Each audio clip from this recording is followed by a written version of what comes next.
Hello বন্ধুরা, কেমন আছো সবাই? মীনাক্ষীর নতুন একটি ভিডিওতে তোমাদের সবাইকে স্বাগত। তো তোমরা দেখেই বুঝতে পারছো আজ আমি কি বানাবো। আমি নিয়েছি একটা ওলকপি বা শালগম। কম বেশি সবাই এটা খায়। এই সবজির ডালনাটাই লোকে বেশি খায়। আমি অবশ্য ডালনাটাই বেশি বানিয়েছি, কিন্তু আজকাল এত নতুন নতুন রান্নাকে নানা রকমভাবে ইনভেনশন করা হচ্ছে বা নানা রকমভাবে এক্সপেরিমেন্ট করা হচ্ছে, যার জন্য আমি ভাবলাম ডালনা না করে কেন না এটাকে একটু অন্যরকমভাবে বানিয়ে দেখি। তাই প্রথমে আমি এটাকে পুরো খোলাটা ছাড়িয়ে নিচ্ছি। এবার এটাকে আমি গ্রেট করে নেব। আমি কিন্তু টুকরো টুকরো করব। আমি বানাবো ওলকপির ছেচকি। হ্যাঁ, একটু অবাক লাগছে, কিন্তু বানালে পরে বুঝতে পারবেন সত্যি এটা কত ভালো খেতে লাগে। তো পুরোটা আমি একটু মোটা গ্রেটারে গ্রেট করে নিচ্ছি। আর ওলকপির দেখবেন একটা গন্ধ থাকে, তো এই গন্ধটাও রিমুভ হয়ে যাবে যেভাবে আমি বানাবো। একটু সাউথ ইন্ডিয়ান স্টাইল হবে, বাট খেতে কিন্তু ভীষণ ভালো হবে। অবশ্যই বাড়িতে একবার ট্রাই করে এভাবে দেখতে পারো। আমি ফ্রাইং প্যান বসিয়ে দিয়ে বেশ খানিকটা সাদা তেল দিয়ে দিলাম। তেলটাকে ঘুরিয়ে নিচ্ছি চারিদিকে। তেল আমার ভালো মতন গরম হয়ে আছে। এবার ওর মধ্যে দিলাম একটা শুকনো লঙ্কা ফোড়ন। এবার কিছুটা সর্ষে দেব। ক্র্যাক করছে সর্ষেগুলো, একটু চাপা দিয়ে দিচ্ছে কারণ না হলে ছিটকাবে। এবার দেব কিছুটা জিরে। গ্যাসের ফ্লেমটা একটু কমিয়ে দিলাম কারণ পুড়ে যাচ্ছে আমার সর্ষেটা আর লঙ্কাটা। তো জিরে দিলাম। এবার আমি এর মধ্যে কিছুটা কারি পাতা দিয়ে দেবো।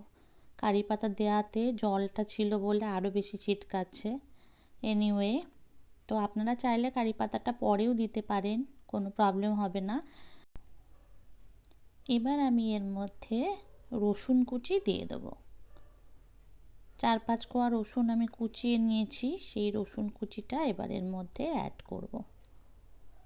পেঁয়াজ রসুন নরম হয়ে আসলে এর মধ্যে আমি একটা টমেটো স্লাইস করে দিয়ে দেবো। তো বন্ধুরা, আশা করি তোমরা ভালো করে এই রেসিপিটা দেখে নেবে। দিয়ে দিচ্ছি টমেটো, দিলাম নুন। খুব ভালোভাবে সব কিছু মিশিয়ে নিচ্ছি। এর মধ্যে এবার আমি সমস্ত গ্রেটেড ওলকপিটা দিয়ে দিচ্ছি।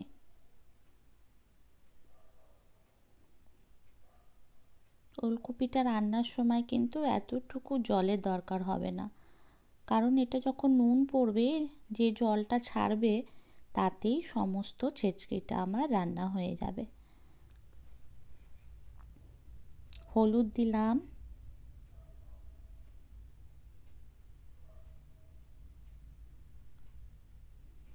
ভালোভাবে মিশিয়ে নিয়ে এবার আমি এটাকে ঢেকে দেবো নরম হওয়ার জন্য। তো একটু ঢেকে ঢেকে মিডিয়াম ফ্লেমে রান্না করলে কিন্তু বন্ধুরা রান্নাটা খুব ভালো হবে। আস্তে আস্তে দেখো কমে এসছে। যাদের বাড়িতে লোক বেশি তারা কিন্তু দুটো ওলকপিতেই হয়ে যাবে। একটু জিরের গুঁড়ো দিলাম।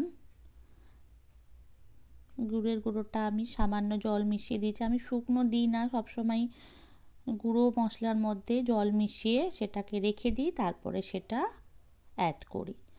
নুন দিলাম আর একটু পরিমাণ বুঝে, যেহেতু আগে একটু নুন দিয়েছিলাম সেই বুঝে নুন দিলাম। দিলাম একটু মিষ্টি।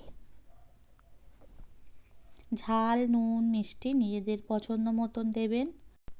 যেহেতু মোটামুটি রান্নাটা আমার হয়ে এসছে, তাই আমি এর মধ্যে গরম মশলা অ্যাড করে দিচ্ছি 1 চামচ ঘি। এই ঘি, গরম মশলা আর যেটা স্পেশাল পড়বে সেটা হচ্ছে অনেকটা পরিমাণ নারকেল কোড়া। হ্যাঁ বন্ধুরা, এই নারকেল কোড়াতেই এই ছেচড়িটার স্বাদ কিন্তু বেড়ে যাবে।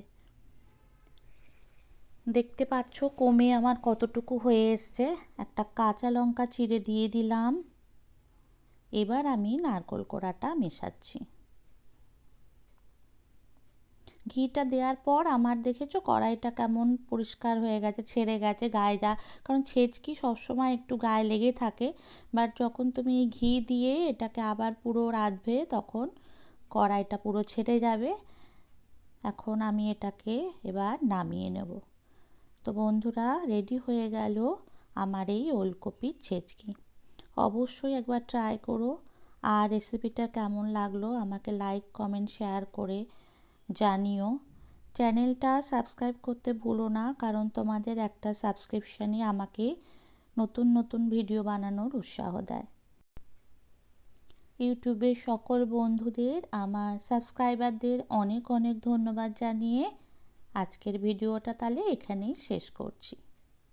ভালো থেকো বন্ধুরা, দেখা হবে নতুন কোনো এপিসোডে, নতুন কোনো রেসিপি নিয়ে হাজির হব। ততক্ষণ ভালো থেকো, সুস্থ থেকো। Bye bye.